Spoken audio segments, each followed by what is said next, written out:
Hello students, आइए बच्चों, आज हम आपको इस वीडियो में एक बहुत ही सुंदर कविता का पाठ करेंगे और इसका अर्थ भी हम आपको बताएंगे। तो कविता का नाम है हरी हरी दूब पर, यानी हरी हरी घास पर। दूब मतलब क्या होता है बच्चों? घास। तो चलिए कविता का पाठ करते हैं। हरी हरी दूब पर ओस की बूंदें अभी थी अभी नहीं है। ऐसी खुशियाँ जो हमेशा हमारा साथ दे, कभी नहीं थी कहीं नहीं है। कवि कह रहे हैं कि हरी हरी दूब पर यानी हरी हरी घास पर ओस की बूंदें अभी थी। कवि कह रहे हैं कि मैदान में जो हरी हरी घास उगी थी उस पर अभी ओस की बूंदें थी, लेकिन अभी नहीं है।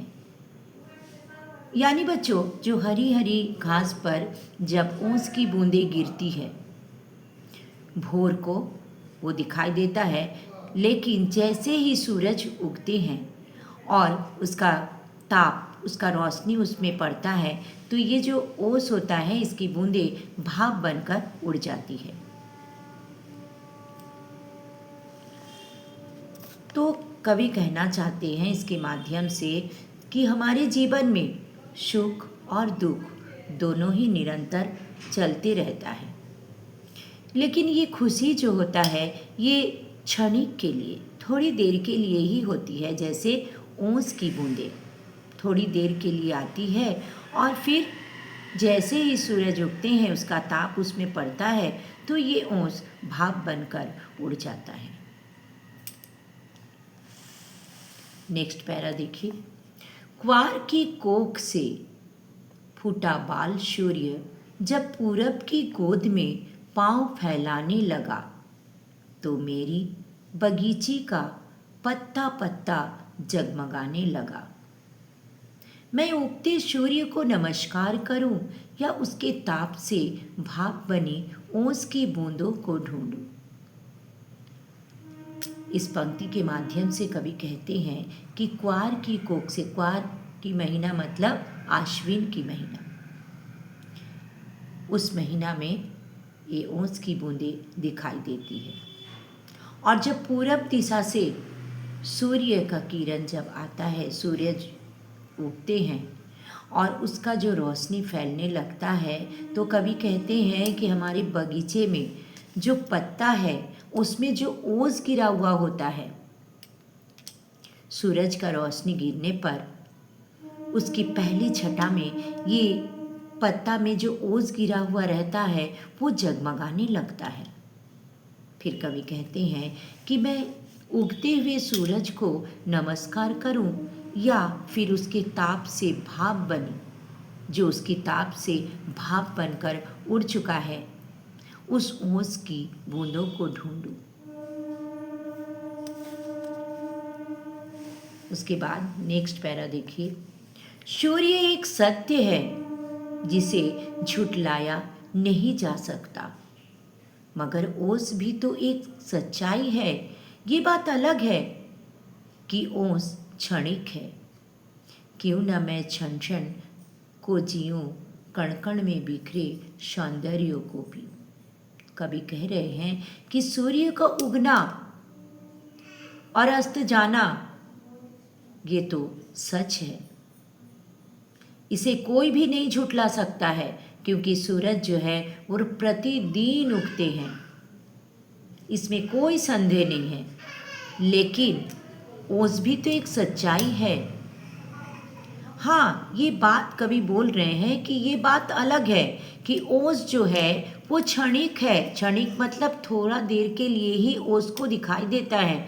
जैसे ही सूरज उगता है और उसका ताप उसमें पड़ता है, रोशनी उसमें पड़ता है, तो वो भाप बनकर उड़ जाता है।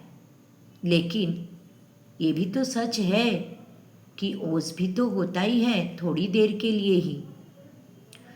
यानी यहाँ पर कवि कहना चाहते हैं कि हमारे जीवन में सुख और दुख दोनों निरंतर चलते रहते हैं, लेकिन हमारे जीवन में जो खुशियाँ हैं, जो सुख है, वो थोड़े पल के लिए ही होता है, ओस की तरह। तो जो खुशी हमारे जीवन में आया है, थोड़े पल के लिए क्यों ना उसको हम मस्ती से जिए, उसका पूरी तरह से आनंद से जिए। अगर पहले से ही हम सोच लेंगे कि हमारे जीवन में तो दुख आना ही है, तो जितना थोड़ा सा पल सुख का आया है उसको भी तो मैं नहीं जी पाऊंगी, उसको भी हम नहीं कर पाऊंगी, जी भर के हम जी नहीं पाएंगे। हमेशा सुख में भी तो क्या हम दुखी रहें। इसलिए कवि का कहना है, जो ओस है, जो थोड़ी देर के लिए ही आती है भले, उसी तरह जो हमारे जीवन में सुख भी थोड़ा देर के लिए ही आता है, उसको हमें आनंद से उसको उपयोग करना चाहिए।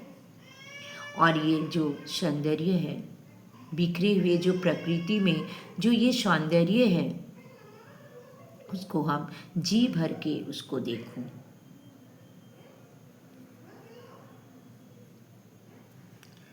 अब जो लास्ट पैरा है उसमें देखिए कवि क्या कहते हैं। सूर्य तो फिर भी उगेगा, धूप तो फिर भी खिलेगी, लेकिन मेरी बगीची का हरी हरी धूप पर ओस की बूंदें हर मौसम में नहीं मिलेगी।